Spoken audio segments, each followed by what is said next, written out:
Hello, David. Good evening, good evening, good evening. How are you? I'm okay. Good, that's great. Okay, I'm okay. We're all doing up great too. Yesterday was quite a nice day in Shetland, but today's been a bit, it's been okay, but a bit showery sometimes. Yeah, very similar here. So that's that. So. However, there's a reason. There is a reason behind that. What's that? Well, as of yesterday, it was officially the first major pipe band competition. I know. Yeah. So that means the weathers will be awful for the rest of the rest That's it. That's it. Going to be. That's it. We're going to speak about that in a minute or two, aren't we? We are. We'll speak about that in a minute or two. But fantastic, ladies and gentlemen. Thank you very much for joining us. We have got a great guest for you tonight as well. We have got Calum Stewart. Calum's over in Brittany and France. So I'm really looking forward to that. It's just because of time, etc. Tonight we're having Calum on as a guest himself. So that's good. We are. So I'm really looking forward to it. He's uilleann piper. It's the first uilleann piper we've had on doing a show, a full show. We had Fred on. Remember, Fred played the uilleann pipes. But that's it. So. But anyway, ladies and gentlemen, please hit us with a wee share if you can. That'd be really good. If you hit the share button, it fairly helps our viewers and keeps the show going nicely. So we're doing all very well. And Davey sent me a lovely wee message there, showing me a letter he's received from 9 Wells Hospital, thanking us for the donation of over £1,100 in the end that we managed to make to the neonatal department. And we know what they're going to buy with it now as well. They've told us what they're buying, which is even better. So we had to give permission for them to basically buy equipment, because generally the donations are used for kind of different other things, but when it's equipment they have to ask like explicit permission. So yes, it'll make things a lot easier for the staff and that and the patients. Absolutely fantastic. So, and one other wee thing, just when we're on tonight, ladies and gentlemen, there will be no Tartan Tunes next Sunday night. Oh, no. Now, don't worry. We're just having one night off. We will be back the following week, and we'll tell you who the guests are. I'll tell you what it is. I'm actually playing at Orkney Folk Festival this weekend. Yay! I've got a gig out amongst people. A real gig. People. Really looking forward to it. It's going to be brilliant. On with lots and lots of good acts down there at Orkney. There's Blazing Fiddles and Dive and Talisk and Siobhan Miller and as I'm calling them, future guests. Yes, well, I can't wait to meet everybody. It's going to be great. We're on Madison Violet from Canada. It's going to be great. So, really looking forward to getting a crack again. So, there will be no show next Sunday night because I am actually playing a concert at exactly the same time as the show. So we thought, what we'll do, just have a wee 1 week off, and then we'll be back the week after. And we've got some great. Terry Cohen says no excuse. Oh, very. And Joe Nicholson's did. What? Joe Nicholson at Orkney's at a wedding in Aberdeen. The very time we go to Orkney, and he's not there. Oh, you know why, Peter, don't you? It's not. It's hopefully not just because I'm coming to Orkney. Well, no, because did Joe not say that you're next time you're in Orkney, he's going to buy all your drinks? That's probably why he's left. He's gone. Yeah. Oh dear. But no, listen, it's going to be an amazing festival. So here. But anyway, listen, another talking of festivals, talking of national events, talking in our traditional music calendar, the first major pipe band championship yesterday in nearly 3 years. Yes, nearly 3 years. Yeah, 2.5 years. Yeah, long time for the bands not to be playing, etc. I know there's been a couple of wee competitions, but this is the first major one. First major, it was the British Championships at what is Battery Park, which is technically Gourock rather than Greenock, but in Inverclyde to the west coast. All right. So of course the best place to have pipe band competitions in Scotland is on a coast where you've got wind, hail, and snow in May. But Gourock, it's a wee fishing village in the Clyde, isn't it? Yes, it's kind of rolls into Greenock. Yeah, okay. Right. So anyway, big, huge congratulations to all the competitors there again. You've all done amazingly well because it's incredible. The old band I used to play with, Colburn IOR, they got third in grade 3A, which was fantastic, and won the drumming. Good on them. But we've got something to show the folks for tonight, haven't we? We do. We've decided. Well, I've decided that we're going to, on the Sunday after a major competition, we'll have pardon me, sorry. We'll have a video from the Grade 1 winners to kind of showcase the top level. Yesterday's winners were the band Inveraray District. Yeah. Now they're from Inveraray, and they started off as a juvenile band. That makes sense to call them Inveraray District if they come from there, right enough. They could be from the district of Inveraray. Peter. So they actually came up from it as a juvenile band and came through the ranks, grade 4, grade 3, grade 2, grade 1, and they are kind of. I think they're still technically world champions at the moment. I think you're right. I think they are. Yeah. And the next competition after this in 2 weeks' time is actually UK Championships, and that's in Northern Ireland. So looking forward to seeing what that'll be. March to Spain Reel for grade 1. Yeah. Because it takes turnabout, medley, March to Reel. Until the World, which is both. And of course, all these bands have to submit 2 big medleys and 2 March to Spain Reels, don't they? And they're just decided. Yes, there was talk of them getting kind of a buy and letting them choose their own one. But from what I've seen yesterday, they had to pick. They got picked on the line. Mr. Meeks interrupting us. That's all right. That's a good one for you. Yes, next weekend is. If you're not watching the show next weekend, which we're not because we're not on, it is the Ather Hounders annual parade at Blairathal Castle the Saturday and Sunday next week. I believe they'll be. They're looking at having one of the biggest events. Obviously after the whole COVID thing. So that's very interesting. Well, there you go. If you can't make it to Orkney, you can make it to Perthshire to see the Atholl Highlanders. If you can't make it to Perthshire, do you really like trad music? There you go. Anyway. See? So we're going to have the medley from Inveraray District and all the tune names come up on the screen as well. And Peter's not heard this yet, so we're going to have a quick chat about it afterwards. Fantastic. Pretend we know what we're talking about. So sounds good to me. Sounds good. Great.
So, quick critique. Okay, right.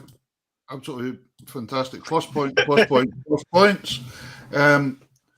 You know something I really like about Inveraray? They're an incredibly musical band. And the execution and etc. that they're playing in the tunes, you could still see like the Strathspeys there. You could imagine just doing a Highland Scottish to them or something quite comfortable. It's not all robotic, and there's like so much feeling in the band. It's really very nice, and the ensemble sounds fantastic.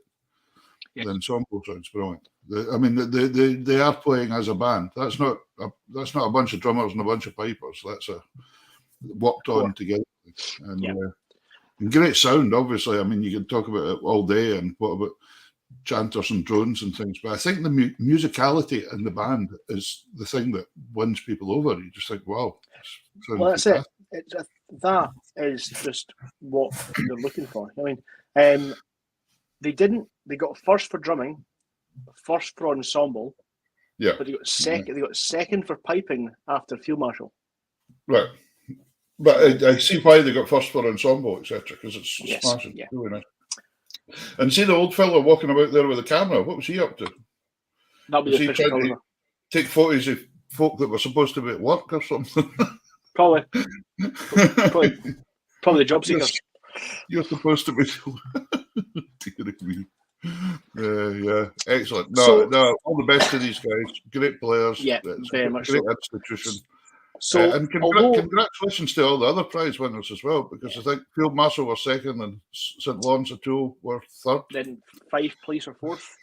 Fife Police were fourth. Nice to see a new name up in amongst there again, and Shots coming back in for a wee look. And then it was Boghall and Bathgate at sixth. Boghall. Always consistent band, Boghall. So we're hoping that we get more than just Inveraray on the show over the next kind of five majors. But hey, it's happened before where there's been one band win every major. So you never know. Happened. That has happened, and you've seen it happen so often that the first band that wins the first major doesn't go as well. So we're going to talk about, instead of talking about 9 notes on a bagpipe, we're going to talk about a lot more than 9 notes. So we're going to welcome on So we're going to welcome on our guest tonight. We've got all the way from Brittany in northern France. We've got Mr. Calum Stewart. Hello, Calum. How are you doing? Good. How are you? Good. You can hear me loud and clear. Yes. All good. Oh, good.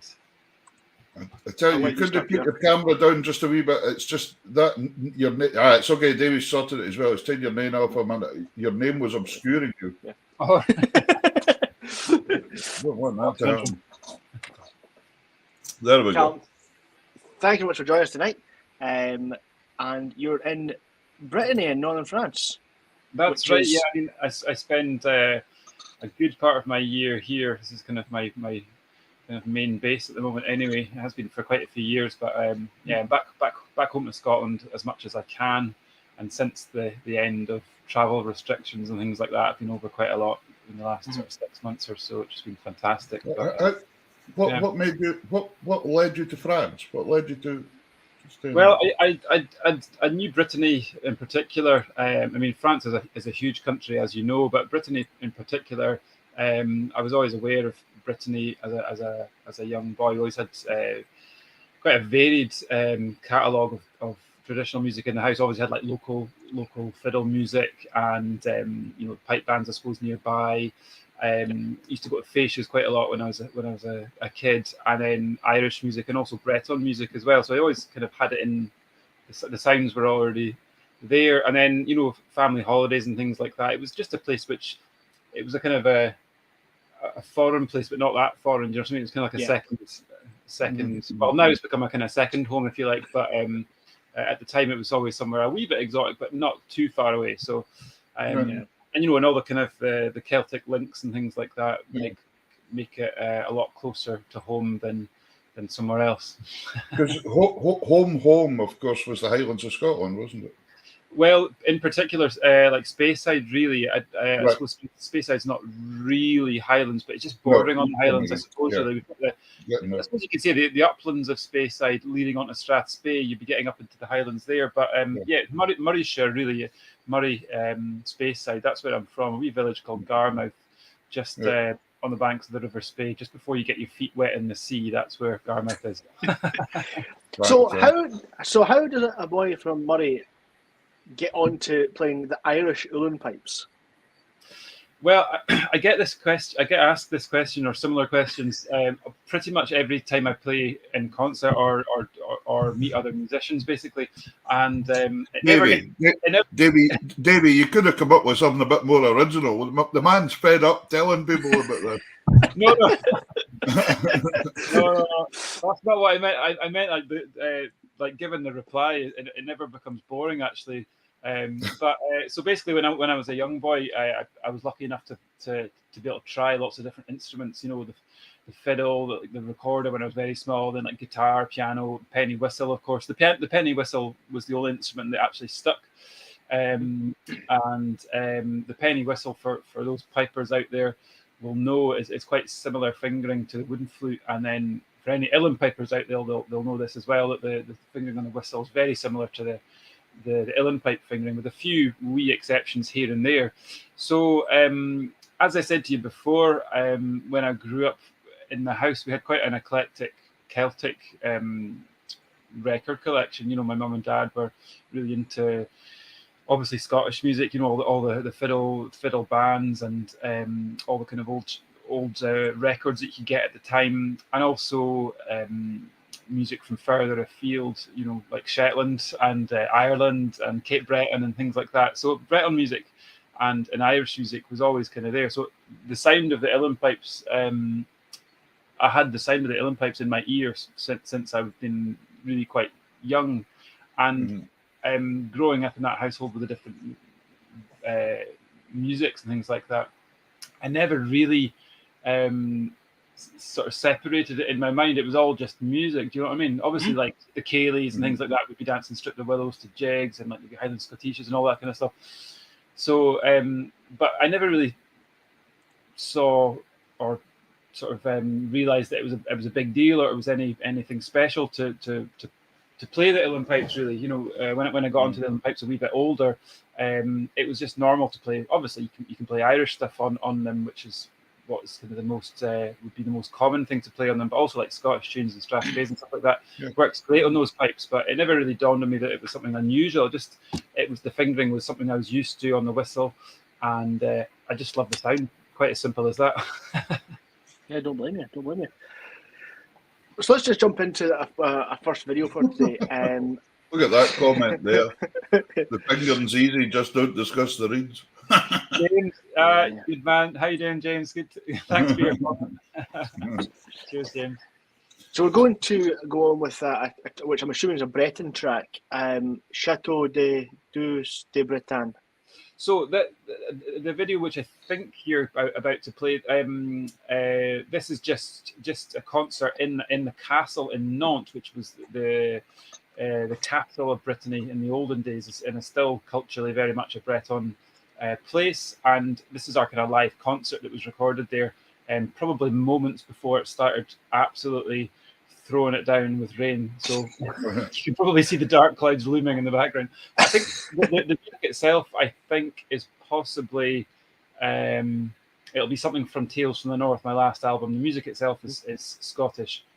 Yeah. Fantastic. Let's have a look. Enjoy.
That was brilliant.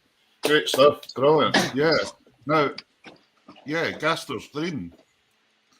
The jig. Yeah, I don't know if you would have recognised it. We I think we had quite a lot of coffee before we did that gig, so we were blasting through it at full speed. Yeah. The first jig, yeah, there was like 3 excerpts of different pieces or 3 different sets in that video. So the first one was the 7 Men of Glenmoriston, and that consists of 3 jigs. The first jig is from Shetland, as far as I know, Garster's Dream, and then which I actually heard years ago. And you know those buses that go between all the different venues during the Shetland Folk Festival. Oh yeah, oh, yeah. I remember hearing it then, thinking it was fantastic, and just kind of worked with it on the pipes. The second tune is the 7 Men in Glenmoriston, which is one of my own tunes, influenced or inspired by the story of the 7 Men in Glenmoriston helping Bonnie Prince Charlie after the Battle of Culloden and their kind of heroic attempts to. On the last couple of, the last night of the Shetland Festival there, I think that's about all that's on the roads is the minibuses going back and forward between gigs, getting everybody around, because they have the spree things, don't they, where all the bands play at maybe 4 different venues, so they bus them right round all the venues, but you've got 40 acts or whatever it is going everywhere. They're just crisscrossing each other to get on the stage and things. It's great fun. But Gaster's Dream, definitely the Shetland tune. And there was a band called Gaster's Dream as well, and we had Brian Nicholson on 2 or 3 weeks ago. Brian was the guitar player in Gaster's Dream. No way. In the folk band. So, I remember Bongshan from back in the day. Oh yeah. JJ that played the banjo stays just about 1.5 miles up the road from me here. Is that right? Yeah. Yeah. So, yeah, they were great. Great band, yeah. And the bass player, Brian Peterson, he stays about 300 yards on the road actually now. That's right. He's there now as well. Yeah. He's just become a councillor. He's just become a councillor, Brian Peterson. A bass player's just become a councillor. See, it's possible. Talk about a career change. Yeah. So, when you started off on the, when you started on the uilleann pipe, did you start on a full set, the practice set, half set, or how did you start yourself? So, you know, when people ask how the instrument works, which you quite often get asked at sessions and concerts and all sorts, it seems like quite a complex beast, and I suppose in many ways it is really. But the way I started was just obviously started on the whistle, like I explained before, and then when I could play a few tunes on the whistle, a little bit down the road, we moved on to what was called a practice set, and the practice set is a bit deceiving, really, because it's not just for practicing. You have a chanter. It's a bit like the goose on the Highland pipes. You've got the chanter, you've got your bag, and you've got the bellows. So you don't have any drones, you don't have any regulators and things, but it's exactly the same chanter that you might have on a what you call a full set of pipes. So you can play, you know, all of the same melodies and all of the same nuances and music, basically. It's just that you don't all have all the kind of the whistles and bells with the drones and the regulators on the side. So, I mean, throughout several years, I kind of jumped from different sets. Oh, look at that. Oh, beautiful. Lovely, yeah. I'm getting the toys out now. So I kind of spent a long time trying to find the right sound and the right woods and all the rest of it. So, you know, during about maybe 10 years or so, I was buying and selling different pipes to try them out, because you can't really just go to a shop and try out 10 different sets of uilleann pipes. You know, you're lucky if you get one set of pipes. So, and they're so expensive as well. I've only actually got one set of pipes. Not only just because they're expensive, but just because I don't know how anyone would have the headspace to like maintain like all the reeds and everything. So I just got one set of pipes, and that's plenty for me. So I bought and sold over the years quite a few different sets, different models, different makers, different woods, like I said, until I found the what I've been playing for quite a number of years now, and that, you know, that does it for me. That works for me. So the pipes consist of a practice chanter. The practice, which is basically the chanter, the bag, and the bells, and after that you can add drones to that, which effectively makes it a kind of complete instrument, really, because a lot of other bagpipes only have drones and chanters, really.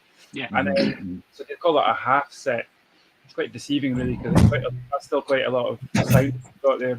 And then you know, if you're still twiddling your thumbs when you've got all that going, then you can add 2 regulators. That's the kind of key notes that you play with your wrist sometimes, and then that makes it a 3/4 set, and then you can add a 3rd regulator, and then that'll make it a full set.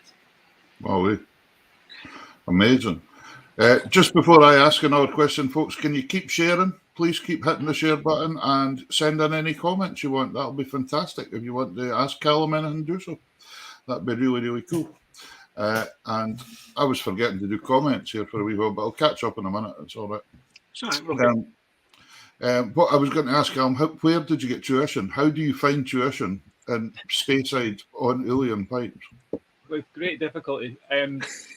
So for quite a few years, it was a lot of listening and you know, just taking what you could where you could. But believe it or not, when I was learning the pipes and when I was getting to grips with them, there was two guys up in Murray who were very, very helpful to me. Boyd Peters and Rory O'Connell, and you know, we still play tunes together sometimes, and they're great guys, full of knowledge and everything. So actually, they were great help when I was growing up, and you know, we're still friends, like I said.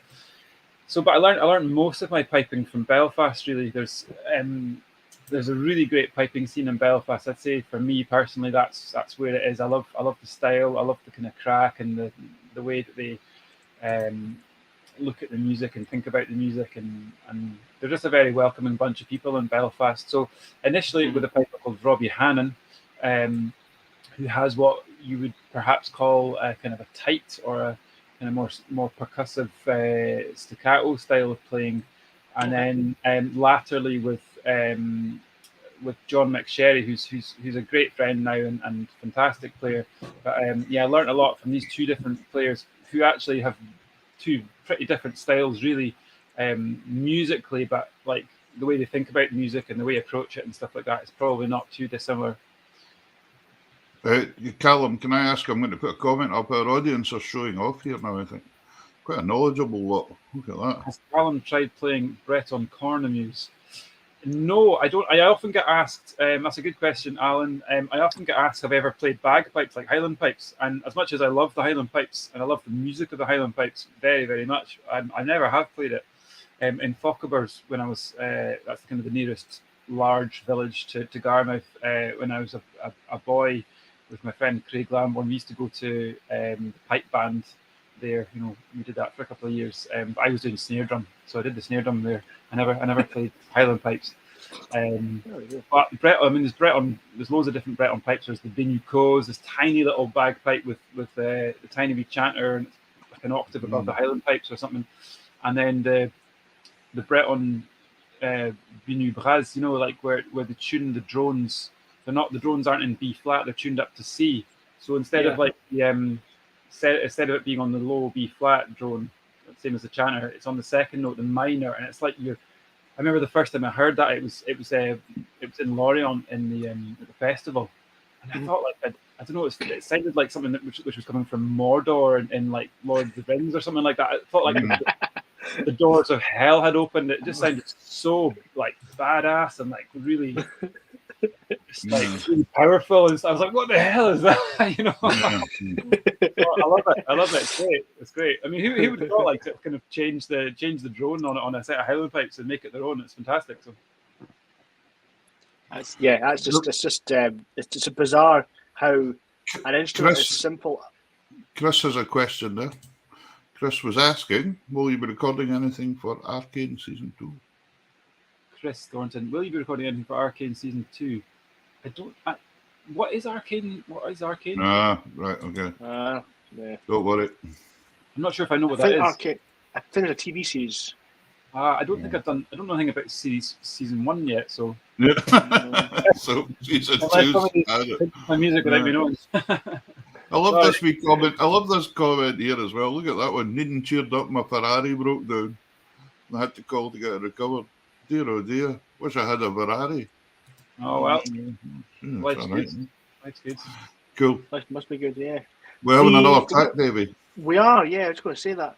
Of course, with although the uilleann pipes can be played on their own, and you can kind of, because you've got the regulars and the drones, you can kind of perform on your own without any problems and kind of hold an audience. We also play in a trio. And we're going to have a video from your gig back at Celtic Connections back in 2016, which is the banks of Loch Gona. Okay. Is that one tune, or is it a few tunes? Do you remember?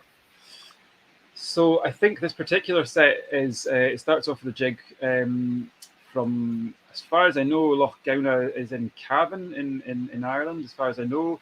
The second tune is The Mouse in the Mug. It's another Irish tune, as far as I know, which I heard from Ali Bain and Phil Cunningham album. No, actually, no, I tell you, it was from a Boys of the Loch album years ago. My sister taught it to me. And then the last one is, if it's the same video which I'm thinking, it's Drummond Castle. Okay. So, yeah, This is a blast from the past. Here we go.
That's fantastic.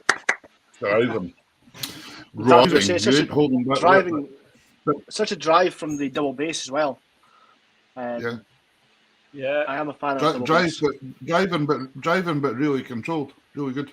Nice. Yeah, Jan's fantastic. Jan's a good friend. That's Jan Lebozic on the double bass, and when he gets busy with the bow as well, it's fantastic. He's a really great player. We've got a video of that later on in the show. It is fantastic.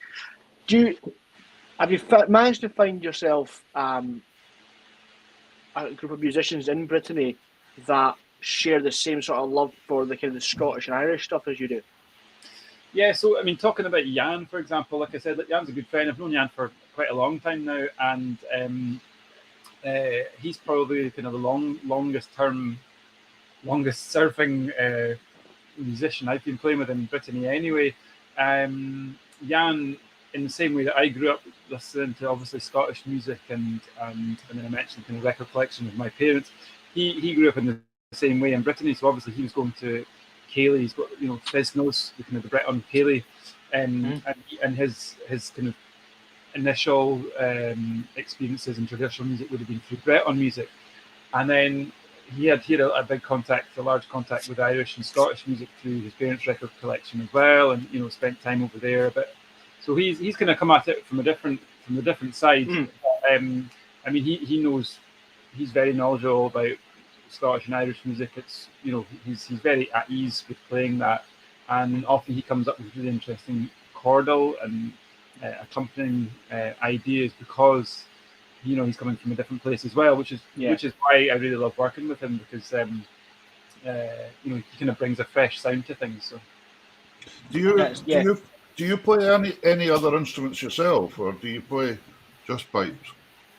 So like I said before, when I was growing up, I was lucky enough to try lots of different instruments. So I can kind of noodle my way around the bouzouki and the guitar a wee bit, just enough to kind of like, maybe if I'm coming up with some demos, for the band, if I've got a new tune or a new composition or maybe a new set of traditional tunes that I have a specific idea about the chords, I might be able to kind of get by record a demo for them. So I can get my way around a wee bit, but I wouldn't say I was. No, I was just wondering that, because sometimes when people are playing like a melody instrument, a flute, whatever, and it's quite difficult to arrange stuff when you're relying on people around about you. But obviously, you've got a good grasp yourself of the sound in your head that you want your band to sound like to a certain extent, and then. Yeah, I do have quite a clear sound. I mean, the lineup that you heard there is kind of guitar, double bass, pipes. For me, it's there's a few different references, I suppose. I suppose the earliest reference would be a band called Deschel from Ireland, and they had double bass and bouzouki and whistle. But I've always loved that sound, and now actually we work more with bouzouki. We've got a couple of fantastic bouzouki players who work with the band, Sylvain Kéré and Ronan Pellin. And so for me, like, the ultimate sound is bouzouki and double bass. That's like the ultimate accompaniment. And what not always, but quite often, what would happen is if I got a new idea or a new tune, I'd sit at home and I'd go over it on the pipes or the flute or the whistles and stuff, and then I'd maybe work out on Logic. Got a wee studio here, so I'd maybe kind of come up with a wee demo idea of it, and then I'd say, guys, this is the kind of rough idea of what I'm thinking.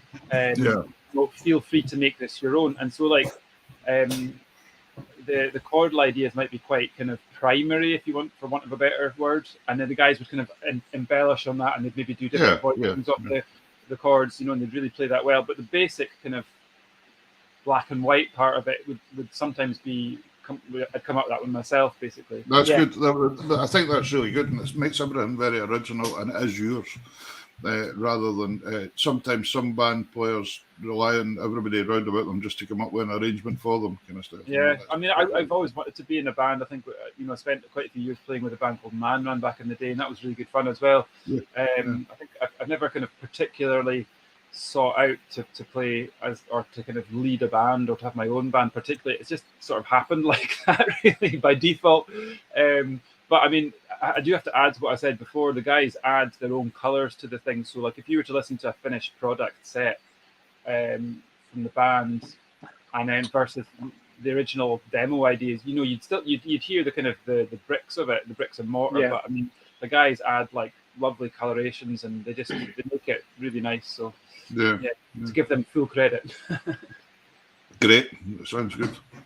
The one kind of obvious sound from Ireland is uilleann pipes and fiddle. So what we've got a track here from a previous guest of ours, Mr. Tom McAllister, who is, of course, everyone knows he's the most Irish playing fiddle player from the Isle of Man.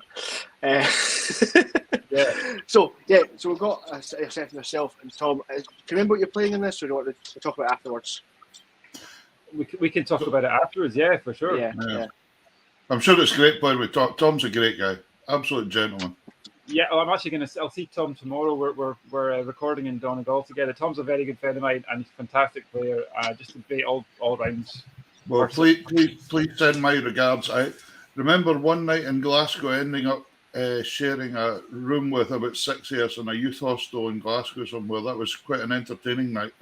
I can imagine. Here we go, so listen. Okay.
Yeah, that is magic.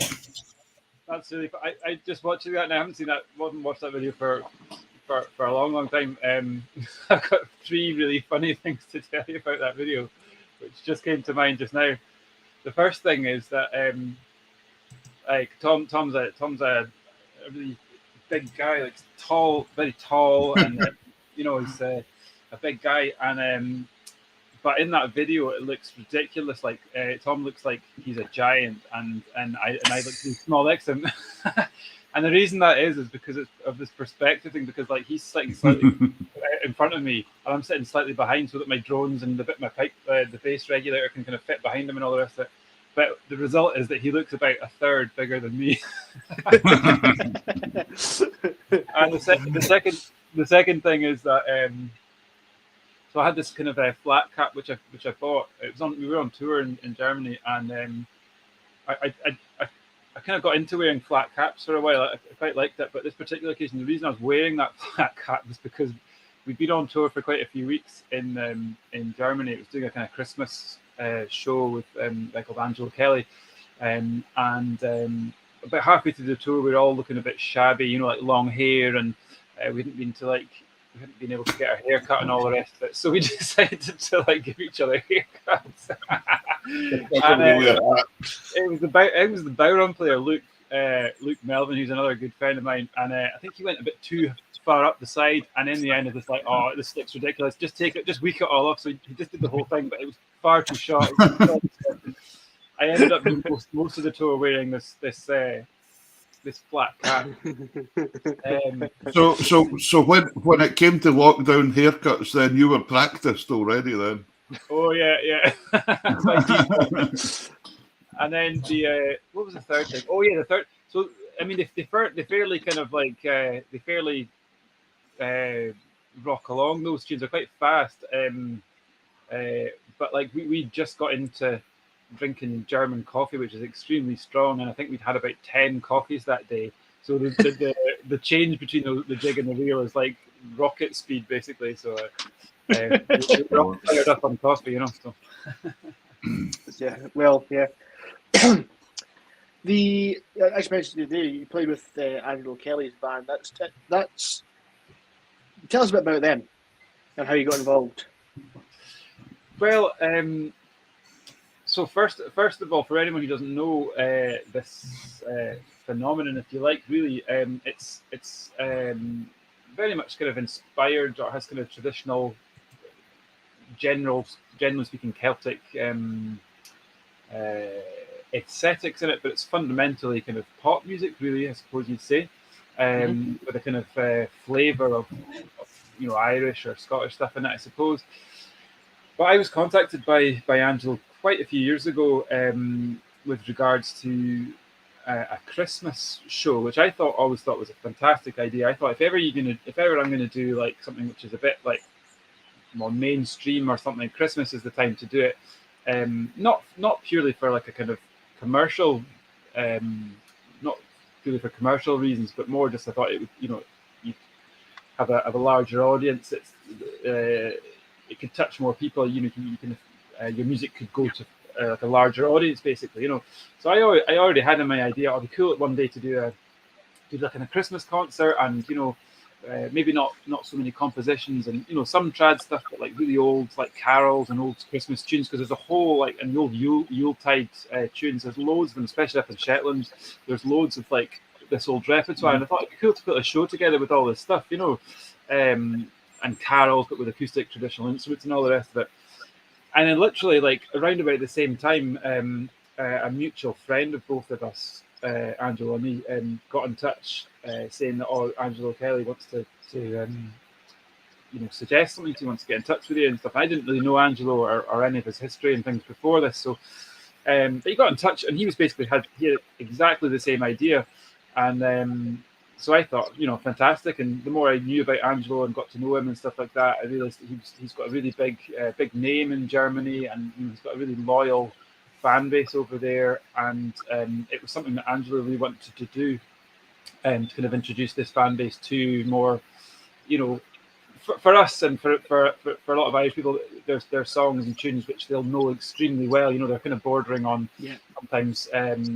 Almost cliches in a way, but I mean the idea behind it was a real kind of honest and sincere thing, which was to try and deliver these songs to this audience in a really kind of natural and forthright way, really. So that's how it started. It started off with a really small couple of tours, and then Tom, who's playing fiddle there, joined the band basically, and then Adam Rhodes, and then the band got bigger, the shows got bigger, and it's going really, really well. And so every couple of years we do a Christmas tour in Germany, and then a few gigs in the summertime as well, which is really good fun.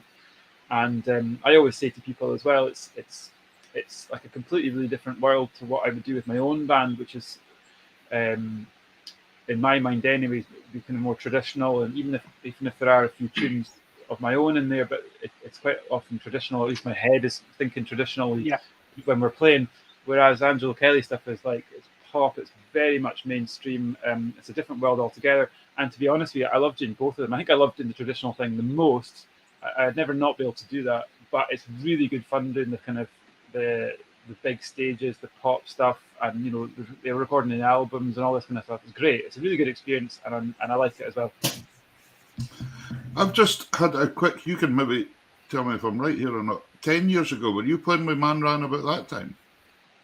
That'll be about right, yeah. 10, 12 years ago, yeah. I did the first album with Man Ran, yeah. You didn't do Hebkelt the year Katie Tunstall when that was there, and Eddie Reader? Possibly did. Possibly, yeah. I think you maybe did, because I was there that year with a Shetland band as well, and I think it's kind of just memories coming back here. There we go. Because you've had the delight of playing with lots of people, of course, over the years now, haven't you? Yeah, I really enjoy playing with Julie Fowlis. Sometimes, she's got her kind of core band, which is her husband Eamon on bouzouki. There's obviously Duncan Chisholm playing on the fiddle, and Tony Byrne on the guitar. So that's her kind of core band, and she can do most of her repertoire, if not all of her repertoire, with that. But sometimes she'll give us a wee shout to do a concert here and there, and I love that. That's a real favourite of mine to do that. I love Julie singing, and the guys in the band are fantastic. Yeah. Magic. You've also done we're having this time. Oh, see this next tune we're having. Yeah. Next video, Davey. Yeah. One of my favourite tunes. Absolute favourite tunes. I just love this tune. I've just put it in my new album that I brought out as well. And Great. the music of the Spey, the Scott Skinner tune. Oh, yeah, this is a poignant tune at the moment for me anyway. Well, I just love it. I mean, I stayed in Carbridge for a couple of years, and used to go down to the Spey all the time and things. Somebody even took me swimming and showed me the freshwater mussels and all that kind of stuff in the Spey. It was amazing. But I've always just really, really liked this tune. And I noticed yesterday, I was speaking to Davey earlier on about it, the St Lawrence O'Toole pipe band from Dublin, who were, they're Dublin, aren't they, St Lawrence O'Toole? Yeah. Were playing yesterday. They got third at the British Championships, and the intro march they played was the music of the Spey. It was an arrangement of it as a march. Really? March into the circle. Yeah, it's really nice. I've never heard it on the Highland Pipes before. That's really? Yeah. It's very, very, very quick common actually now. Really? I'll send you a link to their project. Yeah, it's quite nice with the harmonies and just the wee arrangement they've done it. It's nice. Yeah. So I like this tune. I mean, in Speyside, Murray, at school and all that, we all know this tune. We all grew up with that tune. Like my old headmaster, Mr. Corsi in Mustardloch Primary School, he wrote words to the tune. Obviously, it was written by Skinner, who was from not far from Speyside. But this particular tune is really poignant at the moment because I was taught this tune by James Alexander. I don't know if you know James or you knew James Alexander. Yes, sadly passed away. I was speaking to Davey just before the show about it as well, actually. Yeah, real gentleman, absolute stalwart in the traditional music scene in Murray. And I reshared that video we recorded together just recently because sadly he passed away. But one of those really, really simple tunes, but I just love it. So I remember having a fantastic week with James up here. He came up here about 25 years ago. Trevor Hunter, the fiddle player from Shetland, got him up, and James came up and went around schools and done workshops and all sorts of things. And through the day it was just quite serious, but at nights we had some crack and funs at nights. It was great, some tunes. It was good. Oh, I remember Trevor. We James Alexander took us on a couple of tours up to Shetland when we were in the Focke-Wulf Fiddlers when I was young. So, I remember the Focke-Wulf Fiddlers coming here. I remember that. That was good. Yeah, it was great fun. You had an album. You had an album out as well. There was an album out. You had an album out that you were selling at the time, if I mind right, as well. Yeah, indeed. Yeah, we all James got us into a studio, which was a great experience. We were all about sort of 16 and 17 and stuff, So we did a wee album. I don't know if it's still available. But great. Good. So here we go. Here's the music of the Spey. Great.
Fantastic.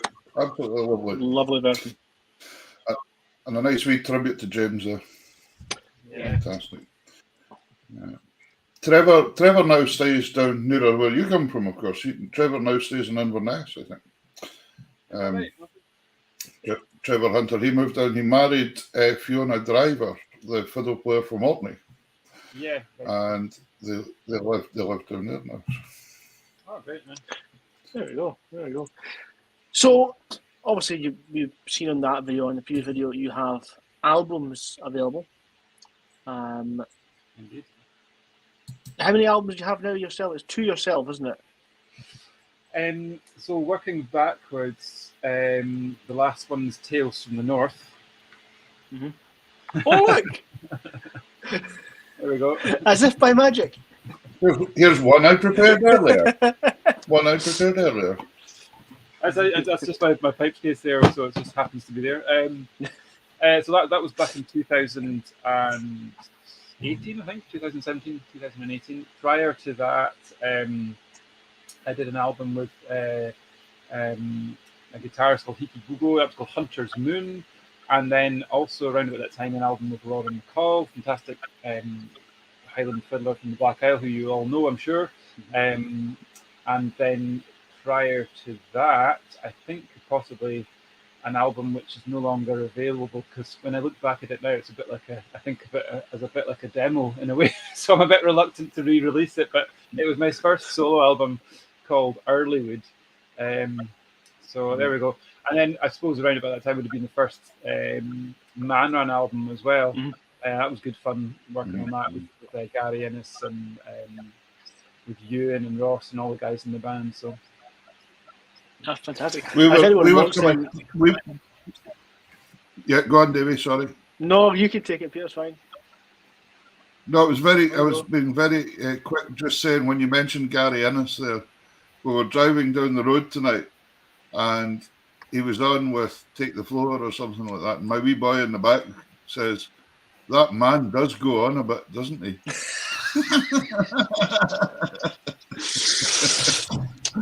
Anyway, so that's one for Gary.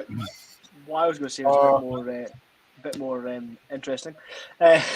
Of course, if anyone wants the album, they can contact you via the website or via the website. I believe they're on Bandcamp as well, and there's a link via your website, so yeah, folk can pop on and order directly for yourself. Because of course, when you buy direct from artists, the money goes direct to the artists, not to retailers and things like that. Yeah.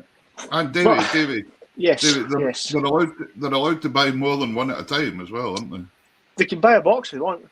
Yeah, that's okay. I think there's actually a deal as well, where if you buy two, it's like the postage is the same or something like that. Just there you go. Let you know, just put it out there. It's Christmas soon and all that. Like to hear. As you mentioned before, Calum, you do a bit of composition. And we were saying before we came on air that a previous guest of ours has kind of brought one of your tunes to the forefront, and that's Rachel Hare on the harp. And the tune, Looking at a Rainbow Through a Dirty Window. You want to tell us a bit about the story behind that title and the tune itself before we hear it? Yeah, of course, yeah. Well, the title, first of all, Looking at a Rainbow Through a Dirty Window, is a metaphor for looking towards positivity or trying to grasp hold of positivity during hard times, which I'm sure most of us will be able to relate to at the moment, or especially during the COVID pandemic. So it's as simple as that, really. I was trying to put into words a certain sentiment, really, and that kind of sums it up, really. So obviously the rainbow is the kind of the positivity and the sort of happy times, and then the dirty window is how we're kind of seeing things, or how things seem to be at the moment. So that's the idea behind the title, really. So it has kind of like minor and major parts to the tune, but it's essentially a kind of a positive tune. It's trying to kind of convey positivity in the tune. And honestly, the tune just came straight out, really. Sometimes, I mean, first of all, I wouldn't say that I'm a composer. Like, I write tunes sometimes, a composer is quite a heavy title, and I think composers who write for orchestras or have very strong understanding of like composition and like writing for all different instruments. I can pen a tune now and again on the pipes or the whistle or the flute or something with sort of basic chords underneath it, and then we'll arrange that in the band and things like that. But on this particular case, the tune just kind of came straight out. I didn't have to sort of work at it or try and force the tune. At the end of the day, though, if you can write a nice melody and get some basic chords below it, that's the start of the whole process. That's it. Yeah. Well, I'm happy if people like it. That's the main thing. Yeah, great. So let's have a listen to this.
Fantastic.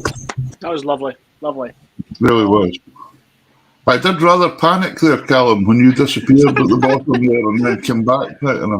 Yeah, it was beginning. The video was doing something very strange. It was like slowing down and speeding up. I promise you all, that's not the way we played it. I think it was the internet connection or something. So it was fine my side. So it was always good. Okay, yeah. I just decided to log on and log back on again. Actually, I was going to quickly mention something like that, and I think a lot of artists could learn something actually from this. Your videos are top quality, and the music's portrayed so well because of the quality of your video as well. And I think a lot of artists forget that. You can sound absolutely fantastic, but if you go and just do a hodgepodge video and don't think about it too much or make it look really good, why should people, come and book you and pay you money if you're not going to give it 100%? And all of your videos there are just top notch, top quality. That's very kind. That particular video that we just watched there, that was you can hear the wind blowing in the microphones. That was a live recording. I think that we just had one camera rolling there, very very simple. And we got lucky with the weather. That was just in my back garden. We recorded that with Gilles Lebigot on the guitar and Ronan Pellin on the sitar, and of course Uilleann as well on the bass there. So yeah, we just got lucky with the weather. There was not too much wind, but it was sunny. So very very good, very good. On you go, Peter. I'm trying to work out the comments here. I've lost where I got to. No, they're done. I've got it now. I've got it. I'm all right. Yeah, you got it. No, I just think presentation is an incredible part and a big part of what we do. And I'm exceptionally bad at it myself. Sometimes I know that when I'm on stage and things like that. But stagecraft should definitely be a big part of being a musician. It's just huge. And you'll find that, Calum, as well. I noticed on the bio you sent us through, you've done an awful lot of work with orchestra, etc., as well, and different bands. Well, you have to be professional and go out there and do the job that these people want you to do. You can't sit at the back playing games on your mobile phone. Unfortunately, not. No. That's, no, I think it's interesting because each of these different contexts that you just mentioned there, they have completely different ways of working and different vocabularies and different kind of social and professional codes and things, and it's all fantastic. But I think at a certain level, I think everyone's sort of passionate about the music, whatever type of music that is, whether it's classical or if it's pop or rock or in our case traditional music. And I think everybody's basically the same when you get to that level. You just want to do a good job. You want to do the best you possibly can and just make everybody comfortable. So I think that all those different genres share that in common anyway. The one thing I do want to mention, apart from playing in traditional ensembles, I'll refer to as pop ensembles, classical ensembles, you also have recently managed to get yourself a platinum CD with playing with the band Santiano, which I had a listen yesterday. I would call that kind of shanty rock. Oh well, there's a whole shanty rock. Yeah, I mean, Santiano is a phenomenon. It's basically a rock band of kind of really big singers. They're big kind of hard kind of biker singers, if you like, and they play kind of hard rock, but they're all like you said, like these shanty sea songs from the north of Germany, the kind of Danish-German border. And the particular project I was involved with, I'm not in the band or anything. I was part of the MTV Unplugged concert and album that they did, and that was with an orchestra and loads of extra musicians, traditional musicians as well. So I mean, that was a real experience. That was a massive production in terms of the number of musicians which were involved and things. So they take kind of old songs and rework them into their own language and things. But it's just incredibly well produced, and it's just really eye opening to be part of that for a short period of time. Yeah, I'm not just looking at the video here now. The video on YouTube is sitting at 3.4 million views. Wow!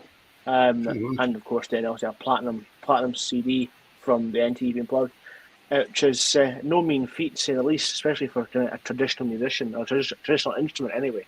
Yeah. So, well, I mean, I was kind of honoured to be part of that, really, and that, I suppose that would be a good example of a time when I would be, if you like, for want of a better expression, a hired gun, really, and I was brought on to do that, and I heard I was given all of the parts which were written, or they were maybe in MIDI originally, and then I would learn them on kind of real instruments, and I'd do those. But there was no sort of composition, or there was no kind of artistic input from my side. It was a purely kind of instrumental,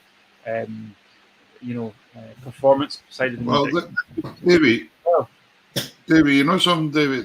That's amazing. 3.4 million. I mean, that's nearly as many as my one that I done, Dolly Parton's Greatest Hits on the bagpipe. Did you hear that one that I done? Can't say I have. No. I'm so disappointed that I haven't heard it yet. It's a big hit. My other one was Scotland the Brave in the middle of a sheep park, playing it to them in the accordion. That went down very well. That was a good one. Sheep. Before we go further, you've also worked with Klaus Badelt, the composer. Sorry, say that again. I missed that. You've also worked with Klaus Badelt. Yeah. I've from time to time, I'll do. It kind of comes in waves. In waves. Sometimes there'll be a few years when I don't do any of it, and then suddenly there'll be several at the same time. But yeah, Klaus wrote or he arranged and orchestrated the Lord's Mobile soundtrack, and I didn't realise basically until I got the shout for this, but the kind of video game music scene is huge, and like there's an incredible budget for producing this type of music, which is not always synthesized and on computers and stuff like that. On this case, it was like real music, real players playing, real orchestra, and again, very strange and unusual context for me. But the actual music and being part of it was fantastic. We recorded that in Air Studios. Okay, see on that fact then, I didn't go back to it at the time, but at the beginning of the show, when that chap asked about something too, when you were planning to do it, he then put on slightly after it was part of Riot Games, which is a video game thing as well. Is that the same kind of thing that possibly you've been working on here, kind of style thing? Possibly, yeah. I mean, it's the studios and the kind of orchestral directors who get in touch with me. Really, it's not the video game companies themselves. Right. So I think depending on their budgets and depending on their particular project, they'll go to, like, for example, London Phil or Air Studios, and they'll sort of headhunt the sounds that they're after, and that's when I'm brought in. Sometimes, if I'm lucky, Yeah, brilliant. It must be really interesting to work with things like that, where you've got the ability to make it up as you go along, to the point where you're listening to it, and you kind of just playing along and kind of doing your thing, but then having orchestral composers write something specifically for you, that not only fits what they want, but also fits the style of the instrument and the playing ability. Because I know it's difficult when you've got someone that doesn't know the instrument writing stuff for it, when they're jumping from the second octave back down to the low D, and then you've got to then go to the high B and things like that. It's knowing where to go with it without kind of causing problems as well, which is always must be great to have work with people that know what they're talking about with that sort of thing as well. Yeah, the last thing I did. The last thing I did, I think, was Assassin's Creed or something like that. Okay. It's, I have to look on online what it was. But in that particular case, the composer actually learnt for a few months uilleann pipes to sort of get his head around it, so he'd be able to write for it in a musical way, which was fantastic, because the actual parts were great and they were really getting all the grace notes that you need to do and stuff like that, and that was fantastic.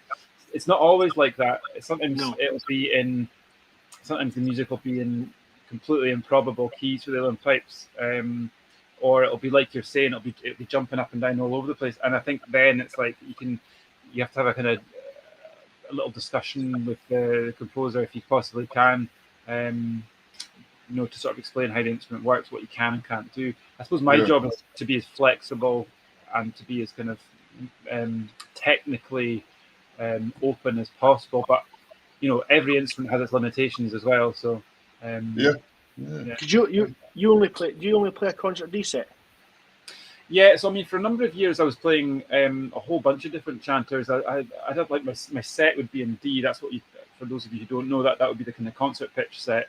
And then you'd be able to take the chanter off and put in a C chanter or a C sharp chant or something like that. So for a while, for a few years, I was doing that, and obviously, playing with Julie Fowles, she sings quite often in B flat. So I'd have an E flat uilleann pipe chanter, which is very high pitched. But it got to the stage where we were doing all these different pitches, and I was never 100% really satisfied with the sound. So in the end, what I've done, and this is what I've kind of stuck to since, is that if you want pipes on your album or on your gig or recording, whatever it is, my sound and what I do is concert pitch. So it's like concert pitch D, and with that I'm pretty flexible with the keys I can play in. I can play in D major, E major, sometimes in F depending on the phrasing, F sharp minor. I think, be pretty flexible with what I can do on it, given the limitations of the instrument. But if you want something which is like in quite kind of obscure keys, then I've got about 25 Colin Goldie low whistles that I can bring out and in all different keys, so that's no problem at all. And I thought, if you really want pipes, for me the best sound of the pipes, uilleann pipes, is the concert pitch D. So that's what I try and stick to. Yep. I seen a maker made a set just recently. It was a B set. Yep. And it had a big long chanter. Wow. My first teacher was Robbie Hannon. He's famous for playing an old Cana chanter in B. Lovely sounding instrument, and he actually really hates playing in D. He has like a chanter that he uses just for teaching and stuff like that, but he didn't really like it. His sound is the B. It's like every piper has their own sound that they like to stick to, but mine is D.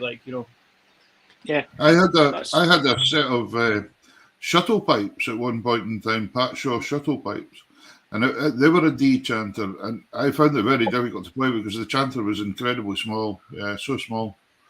Yeah. It was really difficult. Well, I suppose the D, so equivalent D concert pitch pipes would be at the same. You'd be thinking of the same notes as like a set of small pipes or border pipes in A. You'd be, that's the kind of the equivalent of it. I think the D are shuttle pipes basically like small pipes.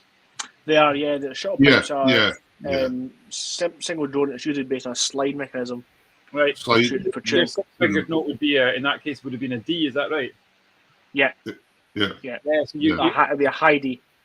Very high, yeah. So I think the equivalent would be like a small pipe in A. That would be like your A and a small pipe in A would be the same as my pipes. Here is Jan saying, must be fantastic to play the pipes with the London Symphonic Orchestra. Jan. Oh, good man, Jan. Cheers. It must be though. It must be fantastic playing with our orchestra, the big orchestra behind you. That's amazing. So, do you know what? The first time I did any of these gigs, and it was the most intimidating experience probably in my whole life. I got into Abbey Road Studios for the first time, and I was stuck in with London Philharmonic. We were recording some of the tracks for the Hobbit movie. I think some of it made it to the tracks. Some of them didn't make it to the film, but the way they work is they record a whole bunch of different stuff, and then they suggest it to Peter Jackson. Some of the stuff he keeps, some of the stuff he doesn't. Anyway, I first time in Abbey Road Studios walked into the Studio 1, which is like the massive big studio where they do the orchestral stuff, and London flipping Philharmonic Orchestra are there. and then all looking at you. Some of them are a wee bit like, oh, can you tune that, and oh, can you read music and all the rest. A wee bit kind of like, But actually, I was slotted between. They got a desk for me, and they slotted me between the oboe and the flute, which, when you think about it, is probably the best place to put a set of uilleann pipes. So, and those people were lovely. They were very welcoming, and they were just like, calmed me down and just made me feel very at home. So that was it was kind of baptism of fire, if you like. I got through that. Yeah. I can imagine that'd be an interesting kind of take on it. Yeah. Right, let's get another video. We're going to have Sweno's Stone. Sweno's Stone, yeah. Sweno's Stone. You want to tell us a bit about this? Sweno's Stone is a Pictish era standing stone, which is just by Forres in Murray. So it's not too far from where I'm from. It's between Aberdeen and Inverness. It's pretty much, or just over halfway between Aberdeen and Inverness, and it was put in place probably around about the year 800 or 850, and some fantastic standing stone. It's probably one of the finest examples of Pictish stone art that exists, really. And on one side of this stone, which is about, I think it's about 7 meters high or so, so it's quite something. Right. On one side of the stone, there's this very detailed engraving of a massive battle between two sides, and there are different theories behind who these different sides were and the outcome of the battle and things like that. But the most probable explanation is it was a battle between the Picts themselves, who were kind of the indigenous people in Scotland at that time, in the north of Scotland, and the Gaels, who at that time had probably not long arrived from Ireland. You know, they came over in Dalriada in the south and kind of made their way up, and then eventually the Picts and the Scots and the Gaels, they kind of became one people eventually. But in Murray especially, that was a kind of real stronghold for the Picts. So there was obviously a few altercations, and that particular battle was seen or deemed as a very important event, so it was kind of captured in the stone. And then on the other side of the stone, there's this magnificent, beautiful Christian Celtic cross engraved, which I suppose marks kind of a changing point, because the Pictish people originally wouldn't have been Christian, they would have been pagan. So it's all these things happening around the same time, you know, influx of the Gaels, the Picts maybe changing religion.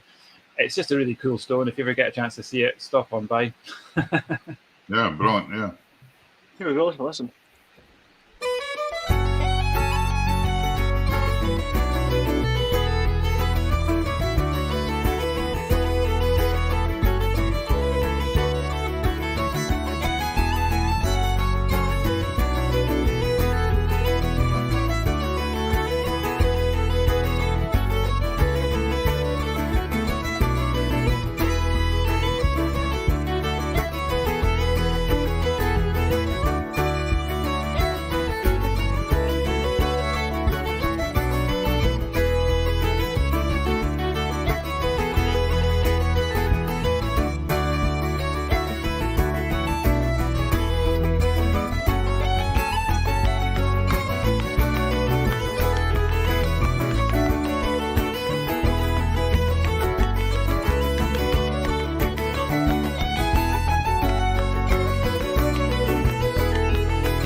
Fantastic. Hello. I was just doing a bit of reading up on. Very quickly, I was going to say, David, very, very quickly, my wife let the dog through and she said to Calum that she used to go to Fochabers for her holidays when she was a wee girl for Shetland. And her auntie's a primary teacher down there and lives down there. No way. Small world. Yeah. So that's that. I was just reading about the stone there. In 1992, they encapsulated it in a large glass shelter to protect it from further weathering. £115,000 to get for the glass shelter. That was on the television just about 2 or 3 weeks ago. There was a thing on. That's it. Yep. The next line, the funny bit. There was an opening ceremony, fine, where Sir Hector Munro, the MP for Dumfriesshire, opened up. Dumfriesshire? What happened to the MP for Murray? What happened there? What year was that? 92. 92. Also, it would have been before Angus Robertson.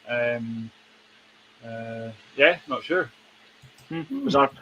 It's along with maybe want some expenses to pay in. That's what it is. Yeah.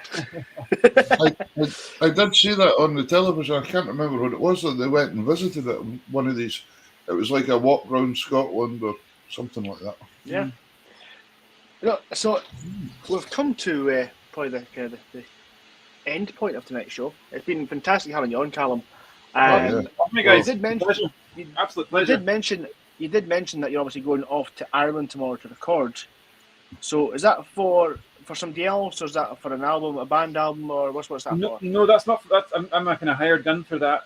But I am working on a new album. Okay. And so the title for the new album will be called True North. And there's Tales from the North, the last one. You can see the common theme here is the North element to it. Yep. So True North is going to be it's going to have quite a few traditional tunes in it, more traditional things. Tales from the North, although it does have quite a lot of traditional things in there, there's a lot of compositions inspired by old legends and places from the North Highlands, Speyside and Strathspey and things. So the next album is going to be the basic sound is going to be based on the live touring band, so sitar and double bass and pipes. And there's going to be a lot of old tunes, some old Gaelic tunes, and a couple of compositions for thrown in there as well, but very much more of a traditional album. So fantastic. And as you mentioned, obviously you're doing a bit more gigging now that kind of things are opening up. But anything lined up in Scotland or Europe? Yeah, this summer is going to be busy on the continent for me. But the next thing in Scotland will be the Findhorn Bay Arts Festival, which is a great festival in Murray. Yeah. And that is, I've got the date here. If you just give me 2 seconds, I'll have to look at my calendar. At the moment, I'm kind of 1 or 2 days ahead, and that's about the limit of me. So it's on the 1st of October. The 1st of October.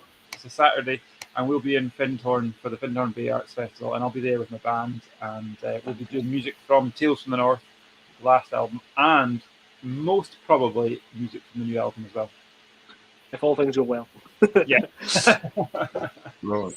So we've got a choice of 2 videos. I'll let you choose yourself, Calum, to kind of play you out with. We've got yourself with Jerome on guitar, Jeremy, and the other one is a Hikiki.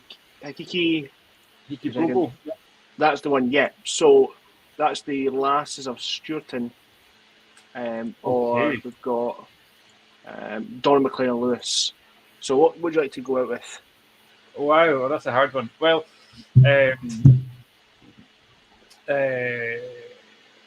we could. Well, I suppose there'll be a lot of pipers, Highland pipers, listening tonight. The 5th year, yeah. So we could do that. So let's go for the one with Jerome then. Jerome's a fantastic guitarist from Brittany, and we're doing 2 tunes there. The first tune is When the Cock Crows Dawn, an Irish tune, very well known uilleann piping tune, and then the second one is Pipe Major Don McLean of Lewis, and we do it as a jig, and we know that we're doing it as a jig. Some people have taken exception to telling us that we're not playing it as a 6/8 march and we're doing it too fast as a jig, but I love to play it as a 6/8 march as well, like very chilled out and with all the right snaps and everything like that. But in this particular version, we just went hell for leather. 6/8 jig. There you go. There's your dinner. So. Great. So, Cal, again, thank you much for joining us tonight. It's been a pleasure. Thank you so much.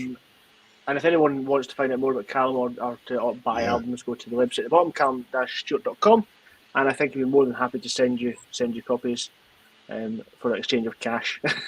We'll keep in touch on Instagram, Facebook, all the rest of it. And thanks guys for having me on. It's an absolute pleasure. So. And Calum, if you'd let us know when the new album comes out as well, Calum, we'll push it on the sites and things for you as well. Okay, I will do. Yeah, fantastic. That'd be fantastic. Thank you so much for your time, Calum. Thanks. Thanks, guys. That's good. Thanks so much. Thank you. Take care. Cheers, then. Au revoir.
Wow, that was fantastic.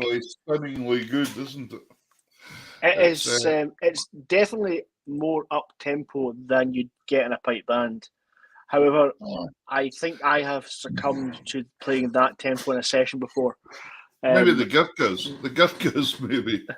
Well, yeah, there's always that's a good point. They would march along. And they can run over the hill. They run up the hills in Nepal to that and they bother at all. Up Everest, down Everest, done. No problem. No, it was great having Calum on. I was going to put my goodness me, what a fantastic guest! Utterly fantastic guest. What a nice guy, and just a great musician. Just a phenomenal. Very musician. much so. As we mentioned, we're sorry. Go for Pierre. Yeah, on you go. Yeah. I was going to say, as I mentioned, we are not on next week because Peter is playing the accordion or something like that. The accordion. The accordion. I'm playing at Orkney Folk Festival next weekend. We go away in the boat on Wednesday night. So I hope it's a bumpy ride.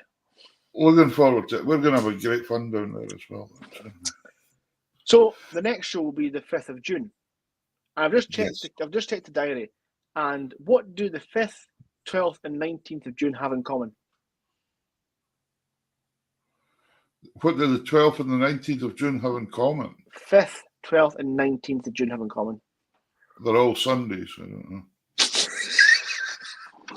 Well, I've no idea. Okay, thanks for pointing out the obvious, Peter.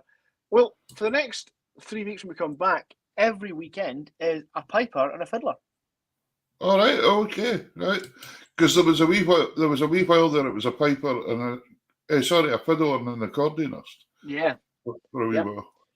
So on the 5th of June, we have the fiddle player Charlie Stewart joining us. Yeah. And we have piper Lorne McDougall joining us. Folk will probably recognise that name because we did mention previously he was going on the show but had to cancel due to a gig. So he's now booked in for the 5th of June. And he's put it in his diary, and it's in the diary, it's circled, and it should be fine. And a different Lorne I'm hoping to get in the show sometime was in that last video of Calum, said Lorne McCall. No, the second last video. So well, it'd be good you to organise that. Yeah, I'll organise. Yes. I'll speak nicely to her and see if she'll come on. I think we do have a really special guest coming up. I'm just trying to remember what date it is. Do you think Joe? Look what Joe said here. I think Joe's at it. I think Joe's. He's heard stories.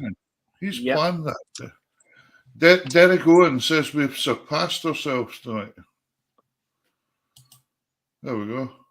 What is that when you catch yourself going out the door and you come back in? I think so. Surpassed. Is that kind of like when you try to jump a barbed wire fence and you get caught halfway over or something? I'm not sure what that is. As long as it's not electric fence, you're fine. Yeah, that's it. Oh, well. Great.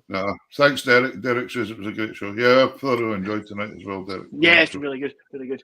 And like you mentioned, Calum's website, you can get his albums, etc. Yeah, so not on next week, folks, but the guests, the week after, we have... Charlie Stewart. Thank you, Charlie Stewart. Fiddle. And Lorne McDougall on pipes. Yeah. And whistles. Both absolute stars. So it's going to be great having them on. I think that's about it tonight, to be honest. Have you got to do 5 days work in 3 days this week? Or 2 days? We're on holiday anyway on Friday. There's a holiday Friday.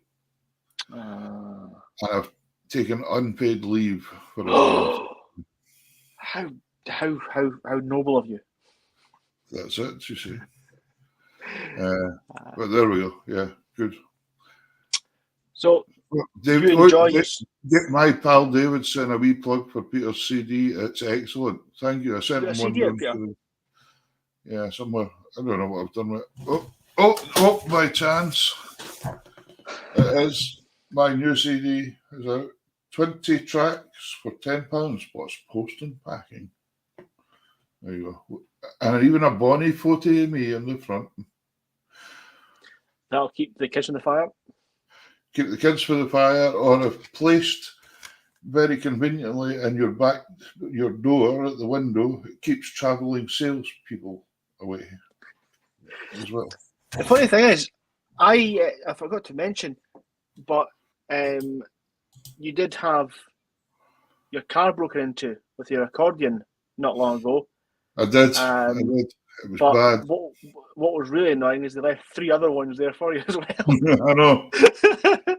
Yeah. Right. I will let you go, Peter, because I'm sure you need to get packing for your Orkney adventure. Yeah, and a little bit of beauty sleep. There's not enough beauty sleep, Peter. Yeah, something like that. But we'll try, you know. You can tell, look, the dog's going to miss me. I'm going to miss getting fed. It'll still get fed. Anyway, thanks very much, folks. Ladies and gentlemen, I'll see you in 2 weeks' time, and I'll maybe have some stories for you, Orkney. Some of them, I'm sure some I can tell you. See you, Peter. All the best. Yeah, cheers.